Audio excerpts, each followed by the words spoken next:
Yes, I promised to release the voice of Ikenna, the late Ikenna, the former Mathias PA, the guy that tore and burnt the Bible,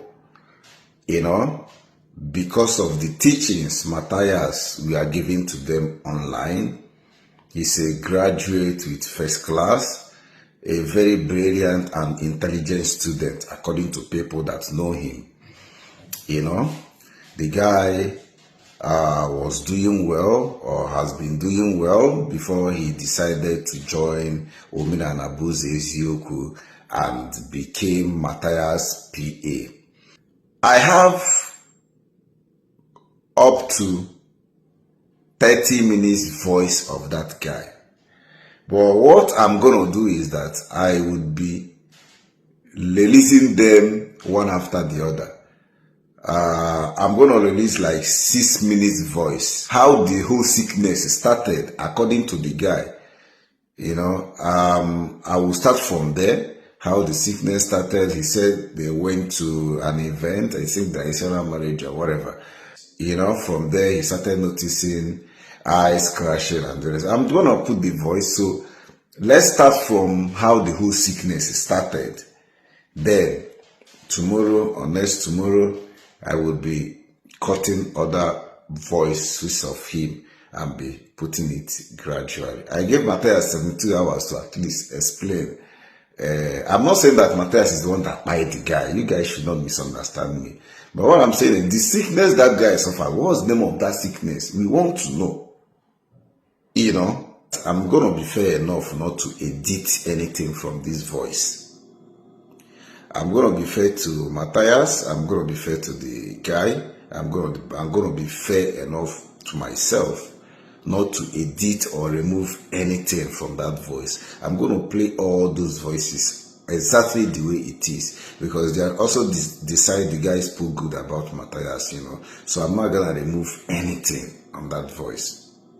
So I will start putting on the voice. Listen. And make sure you share this video. You guys are not sharing this update. Share this video so that this video will go viral. No. Mana, since again, Mathias be can be below Emma notice the Emma Lova model down.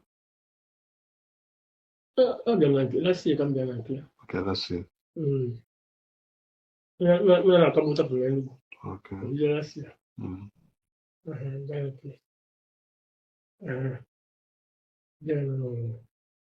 January. February.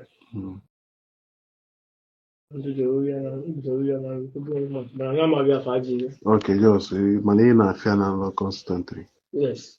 Okay. Then complete them of then I was addressing border when I'm not dress I have for. Okay. Because look I say much I didn't know that they go no matter.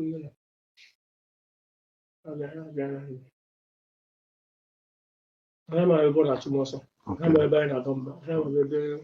Just money in a every day. No, I'm just steady. Steady, now. Steady almost every night.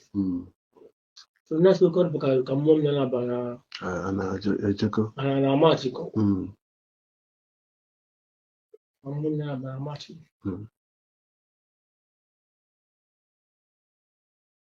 Ba ku chere. But I'm not more on my own. I'm not going to jump to me. Okay. Because I want to experience. Yes, man, can be with the feeling.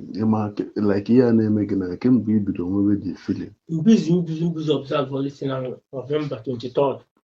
That is 2024. Last year. 2024. Yes. Okay. I only one boy, Mathias, no wine. Okay. No, I'm good. Okay. I jail. Why I moto. Okay. If the Mathias does the moto, I jail yes, I'm married. Luna enter the person I park your moto. Let her go. I call somebody now, or she go up. Go up in the idea. Okay. daily social. When I have so many good attributes. What you women now, she can do on me, all young me, put in the daily here. And I never fight if I function on my learn the open I only knows. About the I will use. I told you the thing. I believe I value 10 or 15 when I convoy. I don't know to see the thing. In 3rd of November. Okay. Then I'm saying, I look I got to know the local. Okay. So, Now that word in hand. okay. Okay. I can't observe Okay. this thing. Once you go on bank, or the same. Okay. Okay, back I see. I don't have office now. Okay. I want office. I don't have. I don't know office. Okay. You will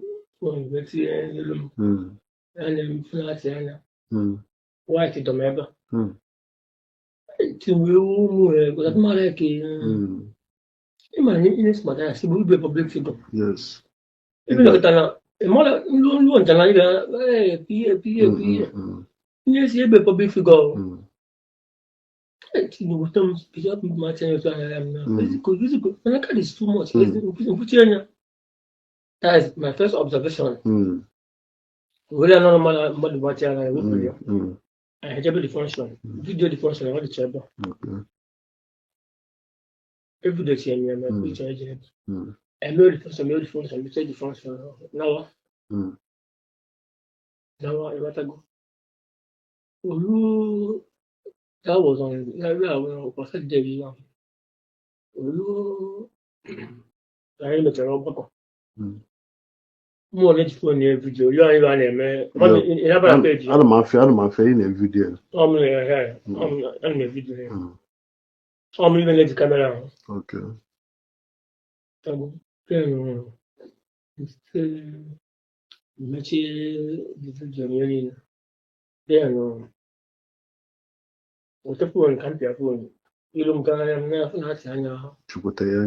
This one, I am the Panama. Odorati Buzika. But we are, I don't know. Could come over in the Macanam. To make about Tabana. No, yeah. Getting no deal. No. Puchenia. And you say, rich here, or Belgium. Not a go. Ben sit down. Be going to look at all you.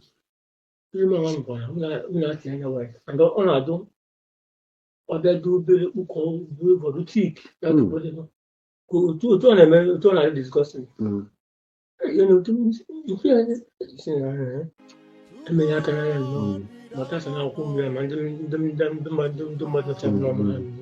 Nobody has him. I can. Yes.